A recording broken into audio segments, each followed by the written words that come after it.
আসসালামু আলাইকুম বন্ধুরা, কেমন আছেন? আশা করি সবাই ভালো আছেন। আজ আমি আপনাদের সাথে শেয়ার করব একটি কেকের রেসিপি। বাচ্চা থেকে বড় সবারই কিন্তু চকলেট কেক ভীষণ পছন্দ।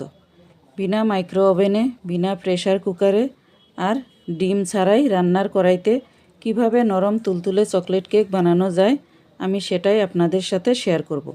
তো চলুন দেখে নেওয়া যাক রেসিপিটা। প্রথমে 1/4 কাপ হালকা গরম জল নিয়ে নিচ্ছি। তার মধ্যে দিয়ে দিচ্ছি কফি পাউডার 1 চা চামচ। ভালো করে মিশিয়ে রেখে দিতে হবে। এবার নিয়ে নিচ্ছি হাফ কাপ হালকা গরম দুধ। এর মধ্যে দিয়ে দিব 1 চা চামচ লেবুর রস। ভিনেগার থাকলে ভিনেগারও দিতে পারেন। এটাও সাইডে রেখে দিব। এবার একটি বাটিতে শুকনো উপকরণগুলো মিশিয়ে নিব। একটা ছাঁকনির মধ্যে নিয়ে নিচ্ছি 1 কাপ ময়দা আর নিচ্ছি 1 কাপ গুঁড়ো করা চিনি। যতখানি ময়দা ততখানি কিন্তু চিনি লাগবে। আপনাদের কাছে যদি মেজারিং কাপ না থাকে তাহলে আপনারা যে কাপে চা খান সেই কাপ মেপেই নেবেন। 1 কাপ মানে চায়ের কাপের 2 কাপ।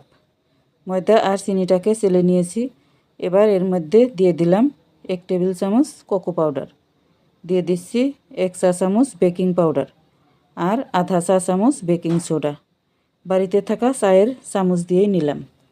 এবার এগুলোকেও ভালো করে চেলে নিচ্ছি। চেলে নেওয়া হয়ে গেলে তারপর ভালো করে চেলে নেওয়া হয়ে গেছে। দেখুন চিনির বড় দানা রয়ে গেছে। এই দানাগুলো যাতে ব্যাটারের মধ্যে না চলে যায় সেজন্যই কিন্তু শুকনো উপকরণ চেলে নিতে হয়।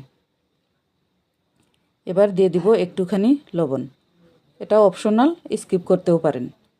এবার শুকনো উপকরণগুলোকে ভালো করে মিশিয়ে নিতে হবে। সমস্ত শুকনো উপকরণ ভালো করে মিশিয়ে নেওয়ার পর এর মধ্যে দিয়ে দিচ্ছি আগে থেকে রেডি করে রাখা লেবুর রস দিয়ে মিশিয়ে রাখা দুধটা। এবার ভালো করে মিশিয়ে নিতে হবে। এখন এর মধ্যে দিয়ে দিচ্ছি আগে থেকে রেডি করে রাখা লিকুইড কফি। আবারও ভালো করে মিশিয়ে নেব। এবার দিয়ে দিচ্ছি 1/4 কাপ সাদা তেল, তার মানে রিফাইন তেল। আপনাদের কাছে যদি মেজারিং কাপ না থাকে তাহলে 4 টেবিল চামচ সাদা তেল দিয়ে দিবেন। তেল দেওয়ার পর ব্যাটারটাকে ভালো করে মিশিয়ে নিচ্ছি। কেকের ব্যাটার একদম তৈরি হয়ে গেছে। এরকম ঘনত্বটা কিন্তু রাখতে হবে। এবার কেক টিনের মধ্যে দিয়ে দিলাম একটু সাদা তেল। তেলটাকে একটি ব্রাশের সাহায্যে খুব ভালো করে মাখিয়ে নেব। মাখিয়ে নেওয়ার পর এবার এর মধ্যে ময়দা দিয়ে ডাস্ট করে নেব। এক্সট্রা ময়দা ফেলে দেব। এবার কেকের ব্যাটার কেক টিনে ঢেলে দিচ্ছি।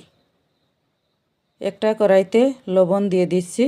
আপনাদের কাছে যদি বালা থাকে বালাও দিতে পারেন। এবার গরম করে নিব 5 মিনিট। 5 মিনিট পর কেক টিন রেখে ঢাকা দিয়ে 30 থেকে 35 মিনিট লো টু মিডিয়াম আঁচে বেক করে নেব। 35 মিনিট পর একটি চাকু দিয়ে কেক চেক করে নিচ্ছি কেক ঠিকঠাক বেক হয়েছে কিনা। দেখুন চাকু একদম পরিষ্কার, তার মানে আমাদের কেক একদম পারফেক্ট বেক হয়ে গেছে।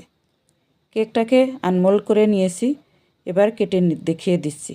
দেখুন কত সফট হয়েছে। আমার এই রেসিপিটা ভালো লেগে থাকলে অবশ্যই একটি লাইক দিয়ে চ্যানেলটি সাবস্ক্রাইব করে পাশে থাকবেন। আবারও দেখা হবে অন্য এক রেসিপিতে। ভালো থাকবেন, সুস্থ থাকবেন। আল্লাহ হাফিজ।